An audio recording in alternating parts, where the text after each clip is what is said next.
Coral coral বিশাল coral সুন্দরবনে দেখছো কাতলার না ঢুকে রয়েছে আজ আরমেস দেখছো জ্যান্ত এককালে এককাল যেতে আসসালামু আলাইকুম, this is Rasel Howlader from adventure BD. আশা করি সবাই অনেক অনেক ভালো আছেন। অনেক দিন পরে হচ্ছে আজকে আবার চলে আসলাম। আসলে মাঝখানে বেশ কিছুদিন ক্যামেরা বলেন মানে সব কিছু থেকে একটু দূরে ছিলাম, যে কারণে হচ্ছে বেশ কয়েকদিন আমাদের শিডিউল মিস হয়েছে, আপনারা আমাদের ভিডিও দেখতে পারেননি। এজন্য প্রথমেই আমি সবার কাছে ক্ষমা চেয়ে নিচ্ছি। তবে চিন্তার কোনো কারণ নাই, আমরা কিন্তু আবার ব্যাক করেছি এবং আজকে আপনাদেরকে একদম পুরোই ঝাঁকানাকা একটা চরপাটা জালের ভিডিও দেখাতে যাচ্ছি। দেখতে পাচ্ছেন ভিডিওর শুরুতেই কিন্তু বড় বড় সাইজের দাঁতনে মাছ, কোরাল মাছ, আইর মাছ, তিনটা মাছ দেখছেন। সো বুঝতেই পারতেছেন আজকে ভিডিওটা কেমন হবে। আশা করি আপনাদের প্রত্যেকের কাছেই ভালো লাগবে, জাস্ট সাথেই থাকুন। তো বেসিক্যালি এখন ঘড়িতে সময় রাত 3টা, আর এই 3টার সময় আমাদের এই যে চরপটা জালে মাছ ধরার কাজ শুরু হয়েছে। যদিও গতকালকে বিকালবেলা থেকেই হচ্ছে আমাদের জেলে ভাইদের কাজ শুরু হয়েছে, মানে গতকালকে বিকালে হচ্ছে তারা এই চরপটা জালটা সেট আপ দিয়েছে এবং তারপরে ছিল ভাটির জন্য অপেক্ষা। মানে প্রথম যে জোয়ারে পানি উঠছে, এরপরে হচ্ছে ভাটিতে আবার পানি নামবে এবং ভাটিতে পানি যখন নামবে তখনই কিন্তু জালের ভিতরে মাছগুলো আটকা পড়বে। যদিও চরপটা জাল সেট আপ দেওয়াটা একটা বেশ লম্বা প্রসেস, আপনাদের সাথে অন্য কোনো দিন অন্য কোনো ভিডিওতে এই প্রসেস আবারও শেয়ার করব। আর যারা হচ্ছে চরপটা জালে মাছ ধরার ভিডিও আজকেই প্রথম দেখতেছেন, তারা জাস্ট এই ভিডিও ডিসক্রিপশন বক্স চেক করবেন বা আই বাটন চেক করে আমাদের পুরনো একটি চরপটা জালের ভিডিও দেখে আসবেন। সেখানে হচ্ছে আপনি এই জাল সেট আপ দেওয়ার সম্পূর্ণ ফুটেজ বা ভিডিও পাবেন। তো যাই হোক, এখানে এই যে আমাদের শাহ আলম কাকা, সে কিন্তু বর্তমানে মাছ ধরতেছে।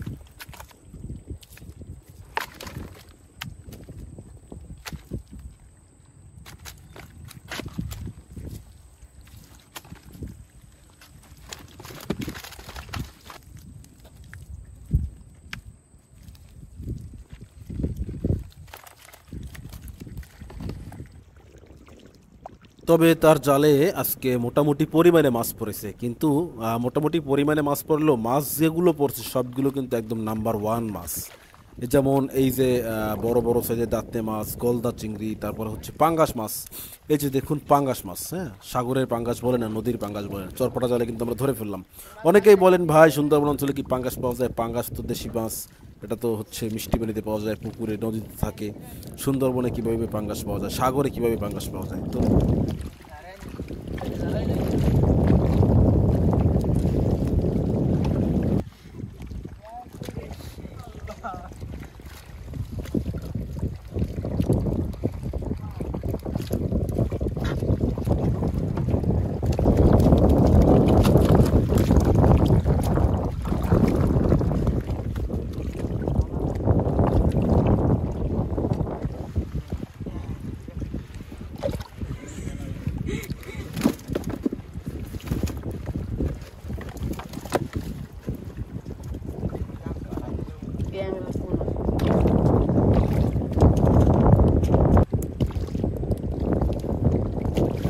কোরাল কোরাল কোরাল কোরাল বিশাল কোরাল সুন্দরবনে দেখছো।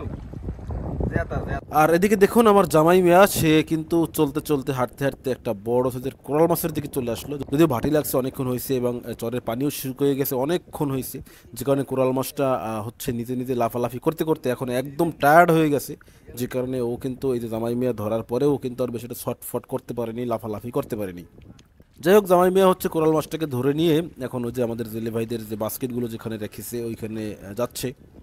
মাছটাকে মূলত জেলে ভাইদের বাস্কেটে জমা দিতে হবে। এত বড় সাইজ বলতে কোরাল মাছের হিসেব করলে মাছটা খুব বেশি বড় সাইজ না, বাট এই চরপটায় যে মাছগুলো পড়েছে তার ভিতরে সবচেয়ে বড় মাছ এটা।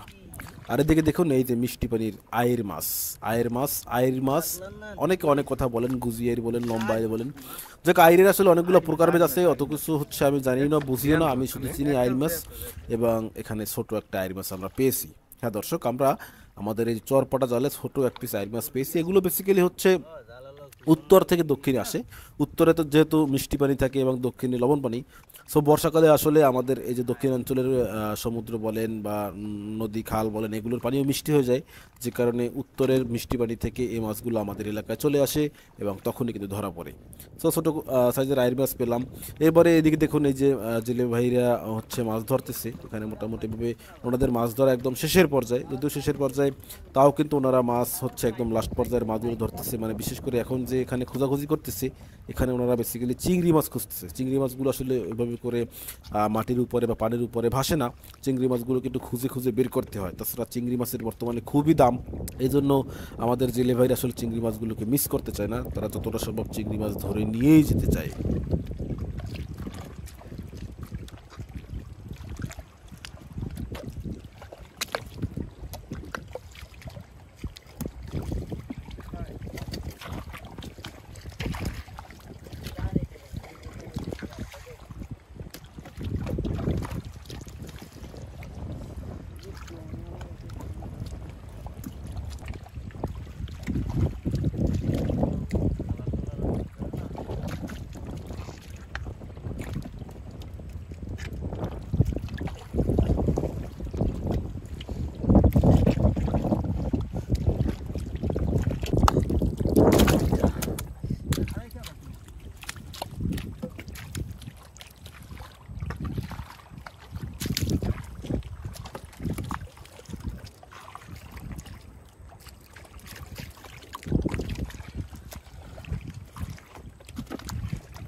যাই হোক, মাছ ধরতে ধরতে একটা সময় শুভে সাদিক কাটিয়ে একদম সকাল হয়ে যায় এবং এখনই কিন্তু সেই সকাল। আমাদের জেলে ভাইদের মাছ ধরার কাজ শেষ। এবার কিন্তু এই যে মাছ যে বাস্কেটগুলো আমরা রেখেছি সেগুলো নিয়ে যাওয়া হচ্ছে নৌকোর কাছে। দেখুন ওই যে সামনে নৌকোটা কিন্তু আমরা রাতে এখানে পানির উপরে রেখেছি, বাট সকালবেলা যখন ভাটিতে পানি শুকিয়ে গেছে তখন কিন্তু নৌকোটা একদম চরের উপরে ছিল। যাই হোক, মাছগুলোকে ওয়াশ করতে হবে। মাছগুলো ওয়াশ করা বেশ লম্বা একটা সময়, লম্বাটা প্রসেসের ব্যাপার, যেহেতু মাছগুলো একদম কাদার ভিতরে লেপ্টে সেপ্টে ছিল, সেখান থেকে তুলে এনেছি আমরা। এগুলোকে খুব সুন্দর করে আস্তে আস্তে করে ওয়াশ করতে হবে এবং মাছগুলো ওয়াশ করার পরেই দেখবেন মাছের চেহারা। আমি শিওর যে এই মাছ প্রপারলি ওয়াশ করার পরে যখন আপনারা দেখবেন, আপনারা প্রত্যেকেই মাছের প্রেমে পড়ে যাবেন অথবা লোভ লাগবে যে এরকমের 2 কেজি মাছ বা 1 কেজি মাছ হইলে খুবই ভালো হতো আজকে লাঞ্চে। যাক দর্শক, মাছ দেখে কেমন লাগে বা লেগেছে অবশ্যই কমেন্ট করে জানাবেন। আর এমন মাছের স্বাদ যদি আপনারা নিতে চান তাহলে যোগাযোগ করবেন ফিশ ভ্যালিতে। আর এই ভিডিও ডেসক্রিপশন বক্সে চেক করলে fish valley WhatsApp number, cell phone number, website URL সহ যাবতীয় সকল ইনফরমেশন পাবেন।